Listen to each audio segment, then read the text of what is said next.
Hello बच्चों, कैसे हो आप सब। आई होप आप सब लोग बहुत पढ़ाई कर रहे होगे।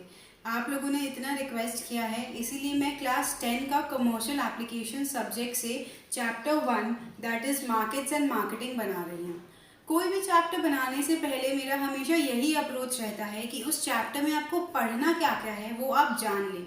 तो आइए देखिए है इस चैप्टर का माइंड मैप। आप ये वीडियो पॉज करके अपनी कॉपी की फर्स्ट पेज में, मतलब जहाँ पे भी आप ये चैप्टर स्टार्ट करेंगे वहाँ पे माइंड मैप ज़रूर लिखें। इससे आपको रिविजन टेक्निक बहुत इजी होता है, क्योंकि आपको एक्टिव रिकॉल करना होता है ना। ये तो है नहीं कि आप बार बार उसका डेफिनेशन पढ़ते जाओगे। आप ये माइंड मैप कॉपी कीजिए और उसके बाद जैसे कि मार्केट्स है, मार्केट्स का मीनिंग क्या है वो आप रिकॉल करोगे पढ़ते वक्त जब आप रिवाइज करोगे। फिर what are the types of market, traditional market है और नॉन ट्रेडिशनल मार्केट है। ट्रेडिशनल और नॉन ट्रेडिशनल मार्केट में भी काफ़ी सारे क्लासिफिकेशंस हैं जो कि आपको डिटेल्स में पढ़ना पड़ेगा, क्योंकि ये बहुत इंपॉर्टेंट है, एग्जाम में बहुत बार पूछा जाता है। मार्केट्स हो गया इतना सा। फिर मार्केटिंग, मार्केटिंग की meaning, characteristics, objectives and stages of marketing. इसमें स्टेजेस ऑफ मार्केटिंग भी एक इम्पॉर्टेंट पार्ट है जिसमें से क्वेश्चंस अक्सर पूछे जाते हैं। उसके बाद है प्रोडक्ट्स एंड सर्विसेज, ये भी एक फेवरेट टॉपिक है। ये चैप्टर बहुत इंपॉर्टेंट है बच्चों। तो देखिए प्रोडक्ट्स और सर्विसेज में प्रोडक्ट्स का मीनिंग, सर्विसेज का मीनिंग, उनके फीचर्स क्या है, प्रोडक्ट्स कैसे क्लासिफाई होता है, सर्विस कैसे क्लासिफाई होता है, फिर दोनों की डिफरेंस क्या है। लास्ट टॉपिक जो है, जो अभी बहुत हॉट है और बहुत मतलब पूछने का बहुत हाई चांस है आईसीएसई में, वो है कि रीजंस फॉर इंक्रीजिंग इम्पोर्टेंस, कि सर्विसेज की जो इम्पोर्टेंस है, वैल्यू है, वो अचानक बढ़ क्यों गई है। तो ये हम लोग इस चैप्टर में पढ़ने वाले हैं। तो इस वीडियो में मैं आपको सिर्फ मार्केट्स के बारे में बताऊंगी और आपको टेक्निक भी बताऊंगी कि आप कैसे अंदर का जो चीज़ है वो भूलो नहीं और बस नाम सुनते ही आपको याद आएगा कि अरे हाँ ये वाला चीज़ था इस टॉपिक में। मार्केट्स की डेफिनेशन क्या है? मार्केट्स की डेफिनेशन है वो जहाँ पे प्रोडक्ट्स बिकते हैं। मतलब एक नॉर्मल मार्केट हम गए जहाँ पे प्रोडक्ट्स बिकते हैं और हम खरीद लेते हैं, अल्टीमेटली यही मार्केट है। लेकिन ये डेफिनेशन नहीं है मार्केट की। मार्केट्स का मतलब होता है वो मैकेनिज्म। मैकेनिज्म का मतलब क्या होता है? वो प्रोसेस या फिर वो सिस्टम जिससे प्रोडक्ट्स सेट होते हैं।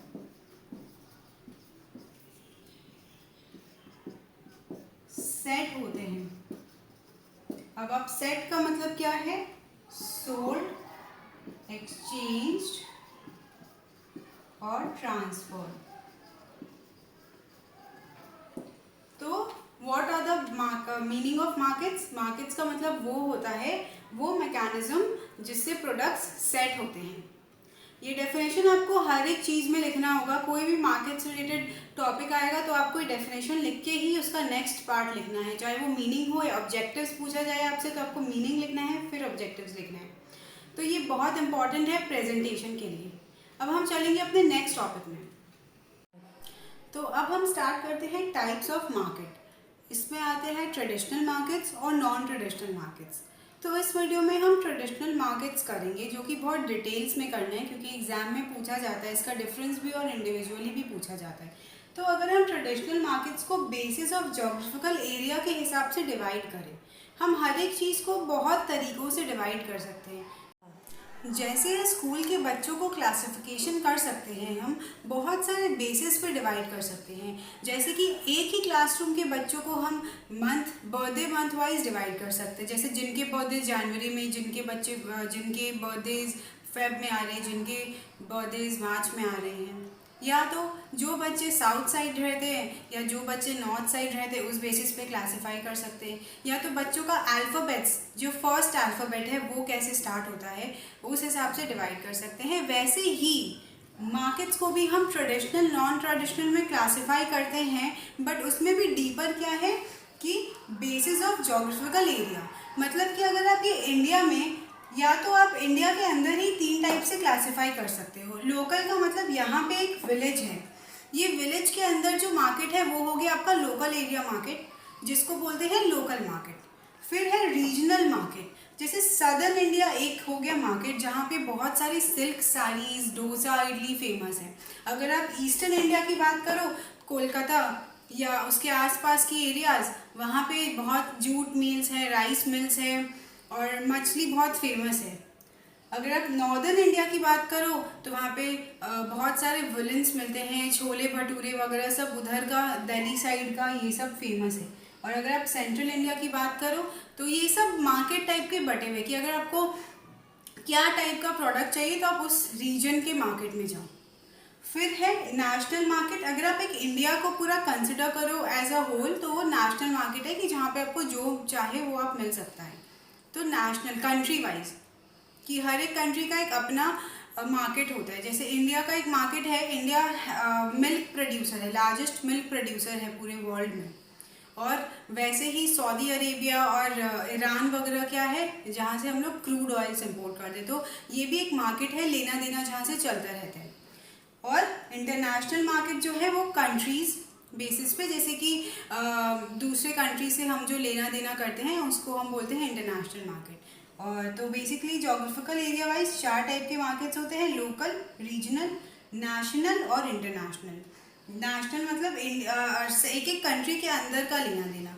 इंटरनेशनल मतलब बहुत सारी कंट्रीज जब आपस में लेन देन करती है उसको बोलते हैं इंटरनेशनल मार्केट। अब आते हैं दूसरे टाइप में। दूसरा है volume of business. Volume of business, जैसे कि आप बोलो कि यार मेरा बाल का वॉल्यूम बहुत कम हो रहा है। वॉल्यूम से मतलब हम हमेशा क्या समझते हैं, क्वांटिटी। तो कितना क्वांटिटी लेना देना हो रहा है उस बेसिस पे भी हम मार्केट को क्लासिफाई कर सकते हैं। जैसे कि होलसेल मार्केट। होलसेल मार्केट मतलब होलसेलर्स जो हैं वो रिटेलर्स को बल्क में बेचते हैं। बल्क मतलब लार्ज क्वांटिटीज। तो होलसेल मार्केट में स्टार्ट कहाँ से होता है, होलसेलर्स से। और रिटेल मार्केट स्टार्ट कहाँ से होता है, रिटेलर्स से, जो किनको बेचते हैं, अल्टीमेट कंज्यूमर्स को, जो है स्मॉल क्वांटिटी में। अब जैसे आईटीसी होलसेलर्स को बेचता है dark fantasy biscuits for example, और फिर हम जो दुकान से जाके खरीदते हैं हम रिटेलर्स से खरीदते हैं, जो हम लोगों को स्मॉल क्वांटिटीज मतलब 1 बॉक्स, 2 बॉक्स या 3 बॉक्स में देने के लिए रेडी रहता है।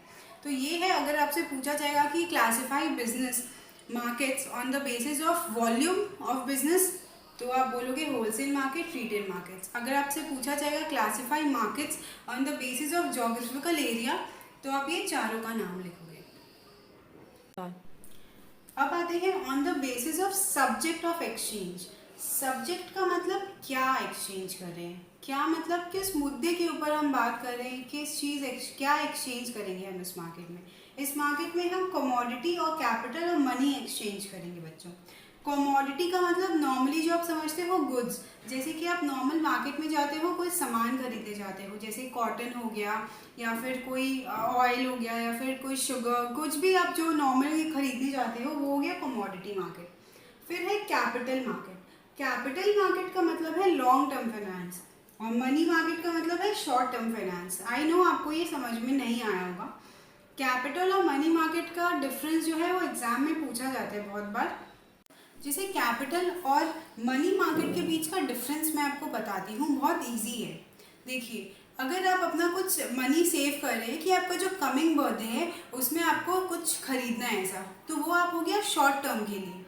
लेकिन उसके कंपैरिजन में अगर आप ये सोचो 10 के बाद, 12 के बाद, कॉलेज में अगर आपको कुछ सामान चाहिए, उस चीज़ के लिए आप सेव कर रहे हो, तो वो ऑब्वियसली लंबा समय है ना। तो इसीलिए कैपिटल मार्केट जो होता है वो लॉन्ग टर्म फाइनेंस के लिए होता है, लेकिन जो मनी मार्केट है वो शॉर्ट टर्म फाइनेंस है। तो यही डिफरेंस है, इसको आप अच्छे से लर्न कर लो क्योंकि ये एग्जाम में पूछा जाता है बहुत बार। तो लॉन्ग टर्म फाइनेंस क्या होता है, लॉन्ग टर्म फाइनेंस में स्पेशलाइज्ड फाइनेंशियल इंस्टीट्यूशंस होते हैं, स्टॉक एक्सचेंज होते हैं, शेयर मार्केट बेसिकली, और बहुत सारे ऐसे एजेंसीज होते हैं जैसे इंडिया बुल्स, एंजल ब्रोकिंग, जो बहुत आपको इन्वेस्ट करने में हेल्प करते हैं, पैसा बहुत लॉन्ग टर्म के लिए लगाने में। जैसे अगर आप शेयर मार्केट में इन्वेस्ट कर रहे हो, शेयर्स खरीद रहे हो, तो आप कैपिटल मार्केट में इन्वेस्ट कर रहे हो।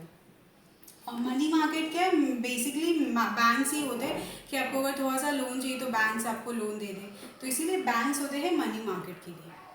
अब आते हैं position of buyers and sellers के लिए। तो position of buyers and sellers में क्या होगा कि कहाँ पे बायर्स और सेलर्स खड़े हैं, उनका पोजीशन कहाँ है। पोजीशन मतलब कहाँ। तो देखिए, एक मैंने डायग्राम बनाया है जो एक नंबर लाइन टाइप का कुछ है जहाँ पे लिखा हुआ है प्राइमरी मतलब सबसे पहले, फिर ये सेकेंड है और ये है अंत में टर्मिनल मार्केट्स। प्राइमरी मार्केट में क्या है, एग्रीकल्चर प्रोडक्ट्स जो एकदम बेसिक होता है। जैसे कि अगर आपको प्राइमरी है कॉटन, कॉटन आपका एग्रीकल्चर प्रोडक्ट है, वही आप प्राइमरी मार्केट हो गया। सेकेंडरी मार्केट हो गया वही कॉटन जो है वो होलसेलर्स लोग रिटेलर्स को बेचेंगे, और रिटेलर्स लोग जो है वो हम लोगों को बेचेंगे अल्टीमेट कंज्यूमर्स को। तो ये है, बहुत इजी है primary, secondary and terminal markets position के हिसाब से। और सब्जेक्ट ऑफ एक्सचेंज के हिसाब से सोचो कि क्या चीज़ एक्सचेंज हो रहा है, तो कमोडिटी एक्सचेंज हो रहा है, कैपिटल एक्सचेंज हो रहा है, या मनी एक्सचेंज हो रहा है। अब आते हैं लास्ट टाइप के क्लासिफिकेशंस के ऊपर, जो कि है on the basis of nature of transactions और on the basis of nature of goods. तो on the basis of nature of transaction का मतलब है आपका ट्रांजैक्शन किस प्रकार का है, किस प्रकार का ट्रांजैक्शंस आप कर रहे हो मार्केट में। तो देखिए ये है स्पॉट मार्केट और फ्यूचर मार्केट। स्पॉट मार्केट का क्या मतलब होता है, सपोज आप नीचे ब्रेड लेने गए और वो ब्रेड आप खरीदे, तुरंत ब्रेड लिए, पैसा दिए, एक्चुअली आपके पास डिलीवरी आया है उस गुड का, तो यहाँ पे फिजिकल ट्रांसफ़र होता है गुड्स का। ये नॉर्मली जो हम करते हैं वो स्पॉट मार्केट है।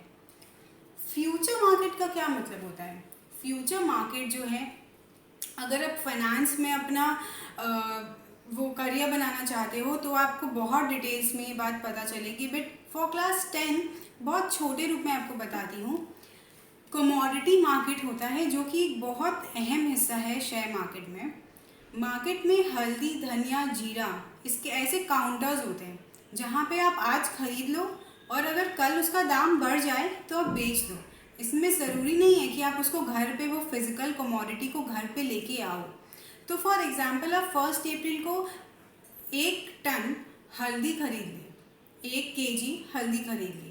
अब वो 1 केजी हल्दी आप खरीदे और 1 मई को उसका दाम 150 हो गया, तो आप वो तुरंत 150 पे ऑनलाइन ही बेच सकते हो।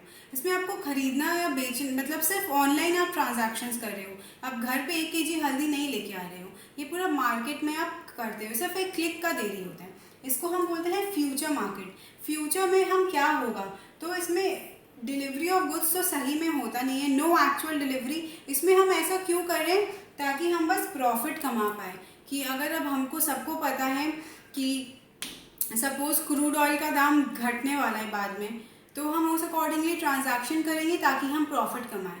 फ्यूचर मार्केट्स में हम इसीलिए डील करते हैं ताकि हम प्रॉफिट कमा पाएँ। अब आते हैं नेचर ऑफ गुड्स। जैसे यहाँ पे ट्रांजैक्शंस का नेचर था, वैसे हम गुड्स का नेचर देखेंगे। अगर आप मैदा खरीदते हो घर पे तो वो हो गया क्योंकि आप पर्सनल कंजम्पशन करोगे, उससे आपके घर में कुछ सामान बनेगा। लेकिन वही मैदे का पैकेट अगर एक बेकरी वाला खरीद रहा है तो वो मैदा क्यों खरीद रहा है, ताकि वो केक बना सके या वो ब्रेड बना सके, और वो बना के फिर आपको बेचेगा। तो कंज्यूमर्स मार्केट है जो पर्सनल कंजम्पशन के लिए होता है, और प्रोड्यूसर्स मार्केट है कि प्रोड्यूसर्स लोग खरीद रहे हैं ताकि वो उनको फर्दर प्रोसेस करे। बेकर जो है वो मैदे को फर्दर प्रोसेस करे और बाद में वो कंज्यूमर मार्केट में बेचे। तो ये है परचेज फॉर फर्दर कंजम्पशन। तो बच्चों ये जो टॉपिक है ट्रेडिशनल मार्केट्स का टाइप्स, ये बहुत बार एग्जाम में पूछा जाता है। बेसिस के ऊपर क्लासिफिकेशन कीजिए, उसका डिफरेंस बताइए, ये सब भी पूछा जाता है। और आई होप आपको ये लर्न भी हो गया। अगर आप ये वीडियो को और 1-2 बार देखोगे, इंपॉर्टेंट वर्ड्स मैंने सारा लिखा है यहाँ पे, तो आपको टेंशन लेने की कोई ज़रूरत नहीं है। और अगर आपको कोई और चीज़ में भी डाउट हो रहा है तो आप प्लीज़ मेरे को कमेंट सेक्शन में लिख के बताइए। And I hope you like the video. Please subscribe to my channel.